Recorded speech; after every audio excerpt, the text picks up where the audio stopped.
In early 2026, Canadian media reported on an extraordinary scenario being considered within the country's own military. How could Canada respond if it were attacked by the United States? This was not a warning of an imminent war, nor was it a published operational plan. The officials cited in the report still considered such an attack unlikely, but that is precisely what makes the story so remarkable. Canada and the United States are not just neighbors. For nearly 7 decades, they have defended North American airspace together. They share radar data, aircraft, and a joint command. So why would a country even consider, in theory, an attack by its closest partner? And what makes Canada so valuable that controlling this vast country could be seen as a prize at all? Let's start where we would expect to find that value: beneath the ground. In the northern part of Canada's Saskatchewan province lies Cigar Lake. Its ore body sits more than 400 meters below the surface. The ore recently sent from the mine to the mill averaged around 17% uranium oxide. 1 metric ton of rock here yields roughly 170 kilograms of uranium oxide. At most other deposits that supply the bulk of global production, the figure is less than 1.5 kilograms. But that extraordinary concentration is exactly what makes the deposit so difficult to mine. The rock is unstable. Groundwater pushes into the ore body, and workers have to be protected from radiation. So the rock surrounding the deposit is frozen for an entire year. Brine chilled to -40 degrees flows through pipes in the ground until the mountain itself is frozen, keeping the groundwater out. Only then do remotely operated machines use powerful water jets to cut away the uranium-bearing ore. The resulting slurry is carried through sealed pipes, while miners control the entire process from a safe distance. The technology exists because this deposit is exceptionally rich, but almost impossible to mine safely using conventional methods. Cigar Lake sits in the Athabasca Basin, a sparsely populated region containing several exceptionally high-grade uranium deposits. In 2025, U.S. nuclear power plant operators sourced nearly 1/3 of their delivered uranium from Canada, more than from any other country. Canada's geology, then, is more than spectacular. It already helps fuel an important part of America's electricity generation. But uranium is only one part of Canada's value to the United States. The rest is visible on the surface, in the routes that already carry Canadian resources south. In 2023, Canadian crude oil accounted for roughly 1/4 of all crude processed by U.S. refineries. Many refineries in the Midwest and along the Gulf Coast are designed to handle heavy crude, exactly the kind produced from Alberta's oil sands. That heavy crude cannot be easily replaced. Then there is potash, a key ingredient in fertilizer. Between 2020 and 2023, Canada supplied 79% of U.S. potash imports, material that ends up on American fields every spring. And then there is aluminum. It does not quite fit the pattern, which is exactly why it matters. Canada does not mine bauxite, the main ore used to make aluminum. Even so, the country produced roughly 3.3 million metric tons of primary aluminum in 2024, making it the world's 4th largest producer. How can a country rank among the world's leading aluminum producers when it does not possess the ore required to make it? The answer is electricity. Producing aluminum consumes enormous amounts of energy. Quebec and British Columbia have abundant hydropower. Canada imports bauxite, uses that energy to turn it into aluminum, and then ships the metal onward. Most of it goes south. In 2024, the United States accounted for 91% of the value of Canada's aluminum exports. There, the metal goes into cars, aircraft, buildings, and power lines. The United States now classifies aluminum uranium and potash as critical minerals. Uranium and potash were added to the list in 2025. 3 of the 4 materials we have discussed are now on the same U.S. list. Aluminum reveals something that uranium, oil, and potash alone cannot. Canada's value does not have to begin in Canadian soil. It can be created because one place connects energy, industry, transportation, and a nearby market. American nuclear plants, refineries, farms, and factories are tied to Canada in very different ways. To the United States, Canada is not simply a warehouse full of natural resources. It is already part of America's industrial system. On January 21, 2026, U.S. President Donald Trump said in Davos, "Canada lives because of the United States, remember that." It was a blunt statement, but it rested on a real imbalance. In 2025, 71.7% of Canada's merchandise exports went to the United States. More than 7 out of every 10 export dollars came from a single market. Canada could elect a different government tomorrow. Its pipelines, rail lines, refinery connections, and customers would still point south. That is the source of American power, an economic geography built over decades around a single market. At this point, it might seem that Canada hit the geological jackpot. But a valuable deposit does not automatically make a place prosperous. Uranium City, Saskatchewan, shows why. The town grew with the uranium industry. Shortly before the main mines closed in the early 1980s, nearly 2,500 people lived there. By the 2021 census, just 91 remained. The uranium can stay in the ground, while the prosperity above it disappears. A deposit becomes a source of income only when it can be developed economically and connected to a market. In the remote north, that is expensive. Machinery, energy, and workers have to reach the site. The extracted material then has to reach the customer. On top of that come capital, permits, and agreements with communities whose rights are affected. Geology determines where a deposit exists. Infrastructure, capital, and the people who must live with the consequences determine whether it ever becomes a mine. At the same time, demand for reliable electricity is growing. Data centers already consume enormous amounts of power. By 2030, their global electricity demand could more than double under the International Energy Agency's base case forecast. That electricity does not simply come from nuclear reactors. In the United States, natural gas supplies the largest share of electricity used by data centers, while nuclear power provides roughly 1/5. But as more facilities require power around the clock, every reliable source becomes more important. And so does the uranium that fuels America's nuclear plants. The boom helps explain why Canadian uranium could become even more valuable, but it still does not explain an attack, because oil, uranium, potash, and aluminum lead us to an obvious contradiction. Why would America attack a country that already supplies all of them? The answer is not another resource.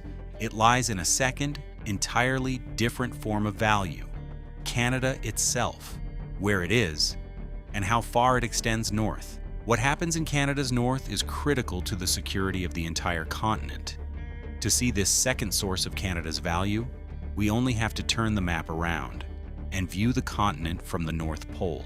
From that perspective, northern Canada lies beneath many potential approach routes across the Arctic, well ahead of the major cities and military targets farther south.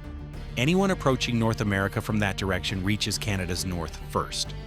That is why, in 1955, Canada and the United States spent enormous sums to build something whose value came precisely from being so far away.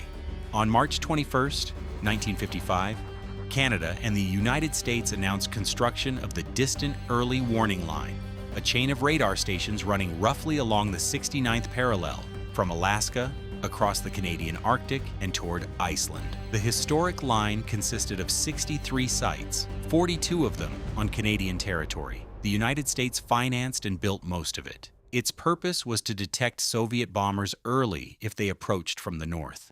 But the truly astonishing part was the construction itself. Many sites lay far beyond existing transportation networks.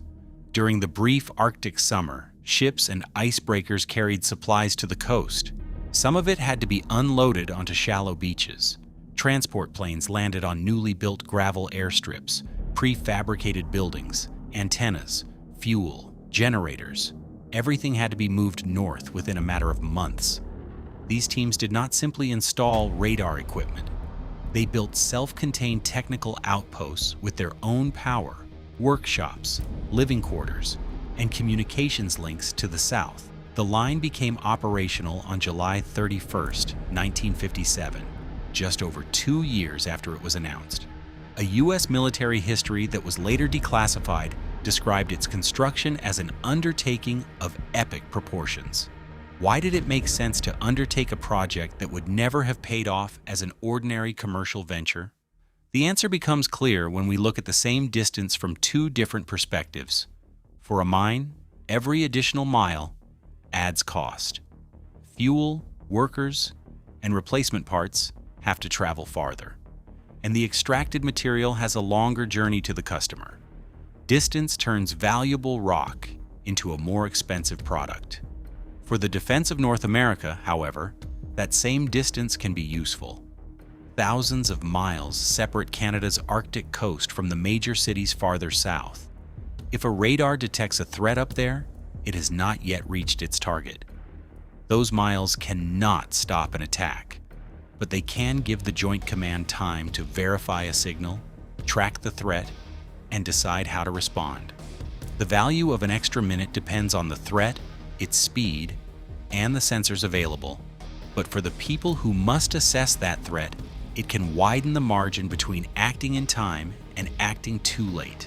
For a mine, distance lengthens the route to market. For defense, it lengthens a threat's route to its target. Distance alone was never a defense. Radar is what turned it into an early warning zone. At sea, the ice added another layer, a formidable barrier to regular shipping. A warming climate is making parts of the Arctic more accessible. At the same time, modern weapons can travel faster or be launched from farther away. One opens the region, the other shortens the time available to respond. And a changed political landscape determines which scenarios military planners must once again take seriously. Canada cannot bring back the ice or make a modern missile fly more slowly, so it is trying to regain time elsewhere. In 2022, the Canadian government committed $38.6 billion Canadian dollars over 20 years to modernize Canada's contribution to NORAD. The plan includes space-based surveillance, communications, command centers, and new infrastructure in the north. That figure is not the price of a single radar system. It shows how much it costs to detect threats sooner, move information faster, and create more time to respond.